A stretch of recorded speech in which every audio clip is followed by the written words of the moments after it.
I mean, I've been using the Google Pixel 9 Pro XL for a while now, and I can't find one big issue with Android. This has been like 5 days since I've been using this phone. It's just my first impression still. The full review will come out next week. But I do believe that this phone right now, it has been the best experience with the Google Pixel 9 Pro and with the Google Pixel in general.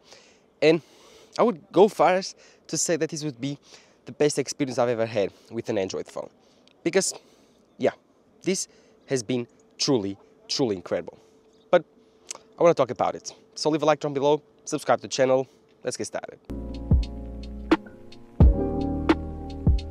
After 5 days with the Google Pixel 9 Pro XL, how has it been? Well, I think currently we have two things, Android and the hardware itself.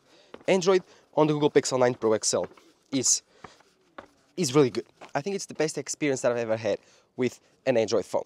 It's super clean, tidy, easy to use, very, very intuitive, tons and tons of customization possibilities, tons of features. One thing that I don't like is Play Store.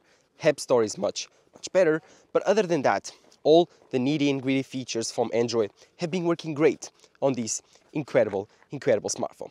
This is great Android. The camera experience is amazing, very, very intuitive, lots of settings to choose from, lots of options to choose from.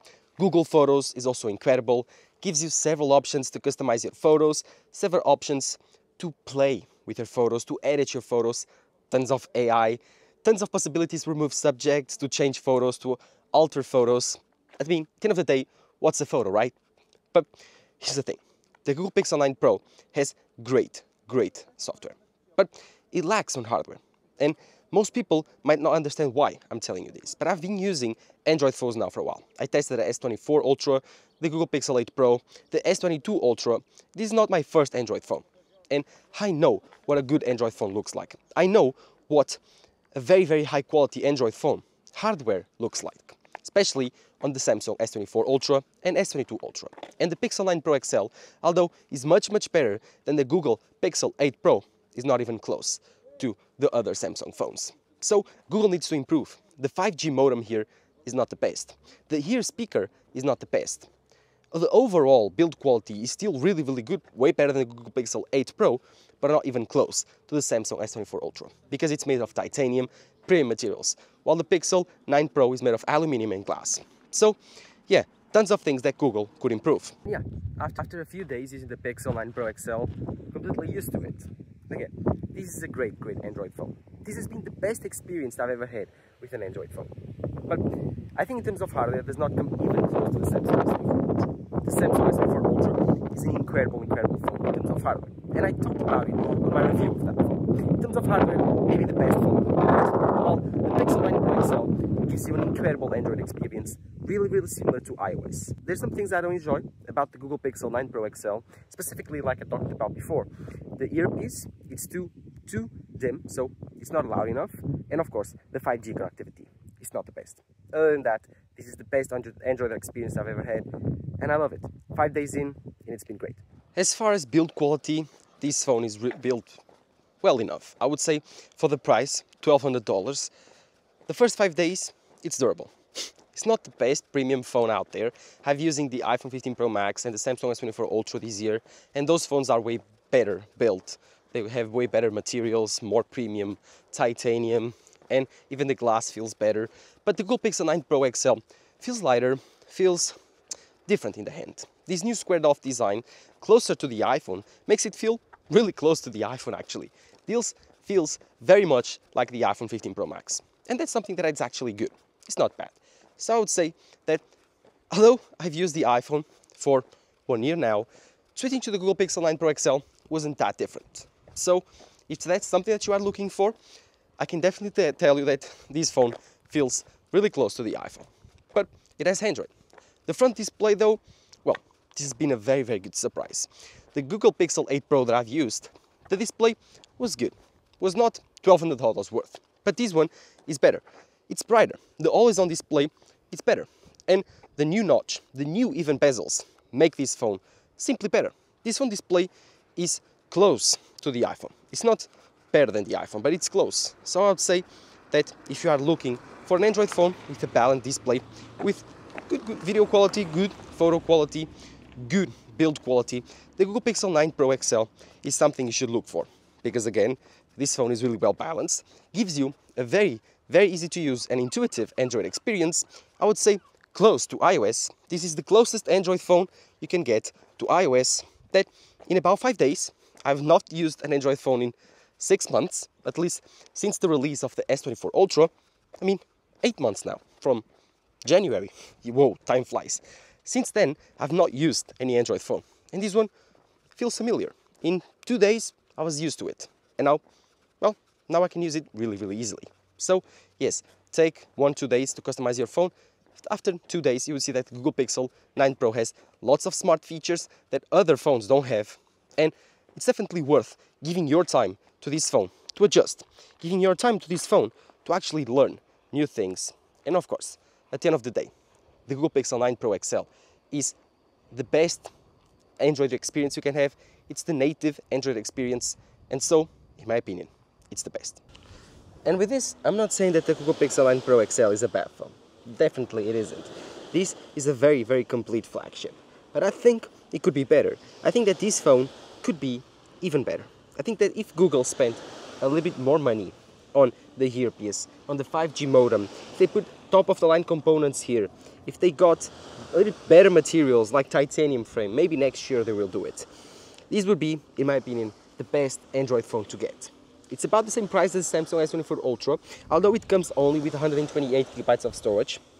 And, I mean, being the least premium material phone on the lineup, and being, of course, the same price as other flagships, the iPhone and the Samsung, daring to put 128 GB of storage only on your flagship device is not your best option.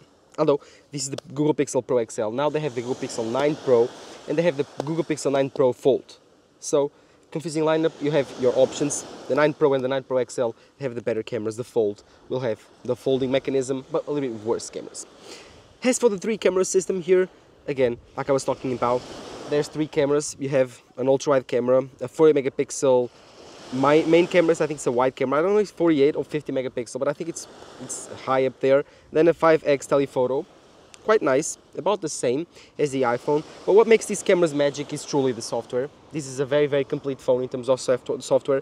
Google can apply their magic to the photos and they always look very contrasty, very poppy and Google-like. If you like these types of photos, then of course this phone is for you. There's no better option than the Google Pixel 9 Pro XL. But again, the Google Pixel 8 Pro took the same photos. The Google Pixel 8a takes the same photos, and probably the 9a coming out later this year will take the same photos. So, yeah. Very good device, but I do believe whenever the iPhone 16 comes out, the cameras will be better. Currently, this is neck to neck with my iPhone 15 Pro Max.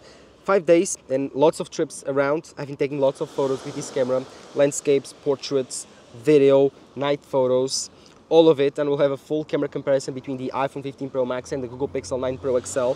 But currently, my first impressions on this camera are great. This is a flagship camera, one of the best in the business, definitely top 3, and yeah.